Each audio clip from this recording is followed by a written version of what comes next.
Over in Findlay, racing fans gather at Millstream Speedway. However, the dirt track has not always been around.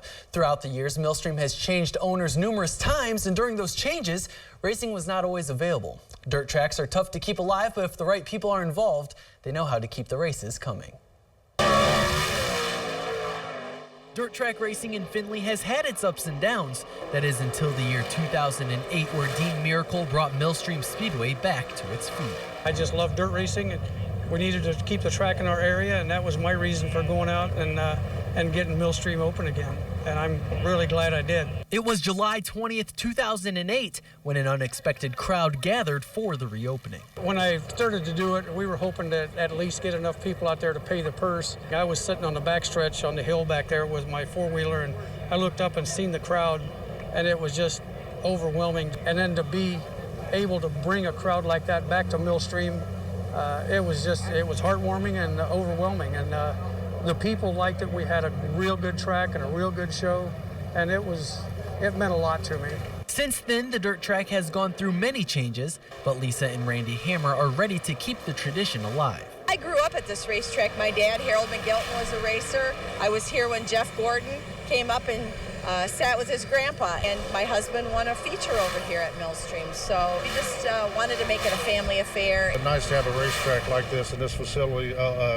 You hate to see any of them get shut down and run, but you know, some of the local racing has had trouble for a few years. It depends on what part of the country you are, but it's getting pretty strong right now. So a lot of good race cars around Ohio too, a lot of good drivers and teams, so it's nice to have this facility. This year, a limited schedule is running at Millstream Speedway, but the turnouts are proving there is a promising future. They know what it takes to get out there and to work in the dirt and race, you know, same as I did, and they're doing a great job. Anybody can go out and do it and get paid to go work a job.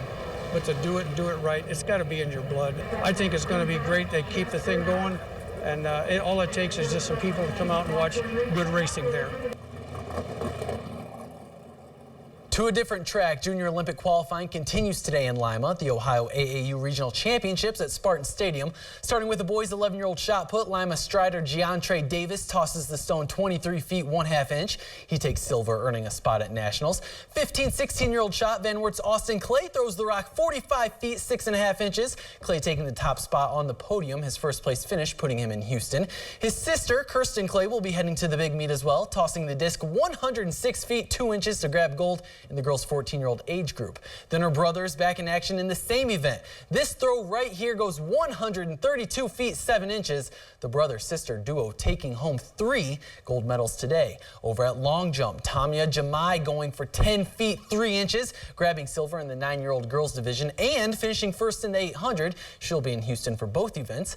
Up one age group, 10-year-old Lauren Akmoudi leaps 11 feet 3.25 inches. That places her in 5th, qualifying for Houston as well. Boys 11-year-olds Avion Miles going for 14 feet 8 inches on this very jump, taking silver home. His teammate Zion Jackson beats him by 1.5 inches. Jackson going for 14 feet 9.5. Both striders qualify for the AAU Nationals. Now we go to the track. Prelims for the women's 100-meter dash. Lima senior Sarithia Henderson blazes through, earning the 1 seed with a time of 12.46 seconds. And on the men's side, it's another Spartan taking the top spot. Jaden Walker crosses the white line at 11.08, advancing to the finals tomorrow. And we end on the 800-meter finals. Giangelo Davis clocks in at 2 minutes 10.49 seconds.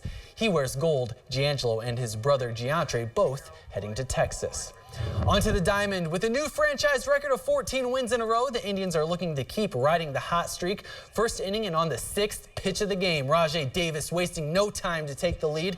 His solo shot and 9th homer of the season puts the Tribe up 1. He also hits for the cycle. To the top of the 4th, Indians trail 3-2 until Carlos Santana crushes one to right field. His 18th home run on the season. Now it's knotted up at 3s. Top of the 7th, ball game tied at 5s. Mike Napoli with a deep shot to left center. Not enough to go out, but it is enough to bring in Jose Ramirez all the way from first. A 2-out RBI double gives the Tribe a lead once again. Ball game tied again in the 8th, and this is where it got interesting. Josh Donaldson with a base hit to center. Tyler Naquin with a bullet to home. Ezekiel Carrera called out at the plate, but the Blue Jays challenge. Here's the replay.